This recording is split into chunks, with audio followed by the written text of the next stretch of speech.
Okay.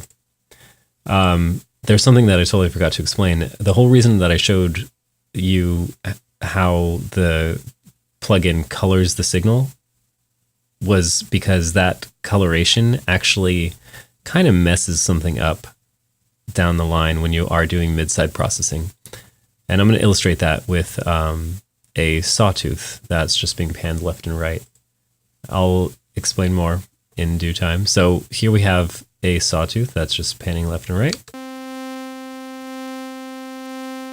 And now I'll pop in a flipped and stereo flipped version. That's our sides. And then here's the mid. So that will recreate the original signal. And now here is an original version of it. And I could solo that. But it's phase flipped, so we get a perfect cancellation. If I take these away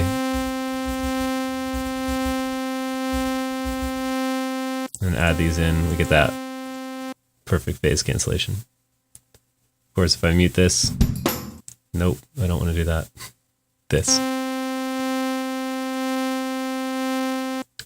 So the reason I showed that to you is because I want to show you what happens when you use the plugin to create your sides.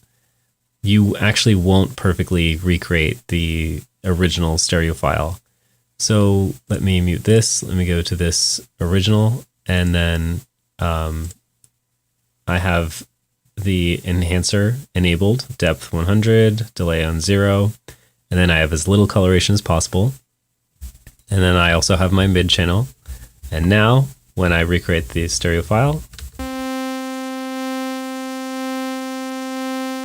the coloration manifests, and you could hear that it actually messes up the panning information a little bit in the high end, exactly where the coloration can't be escaped. And it's a sacrifice that I'm willing to make. I'm totally down to lose a little bit of stereo information in the high end. I mean, it'll still be wide, but you know, it's a worthy sacrifice for all the benefits you're getting from doing a bit of mid-side touch-up. There's also a last thing that I want to warn about. When you are balancing the mid and side channels, here's my sides. Be careful not to boost the sides too much, and I'll show you what happens if you do. So if you turn it down, you're left with your mids. If you turn it up, at the same volume, we have the stereo recreation, but if you boost it up more than that, you can see you're actually going past the left and right.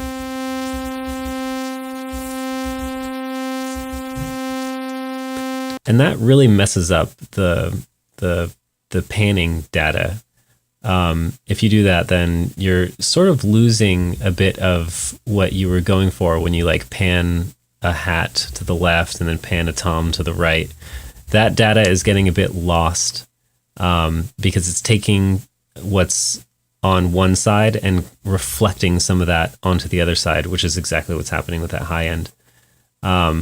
So you don't want to do that, and especially because when you collapsed it down to mono, like if somebody's listening to your track on their iPhone, then that information is just lost. If not entirely, then it's severely attenuated. So you want to avoid that for sure. You know, always mix, checking out your width through a vector scope and setting things accordingly. But yeah, that's it for this one. Hopefully that was good information to know. So that's the exciter / enhancer. That's all the tricks that I know with it. So take care.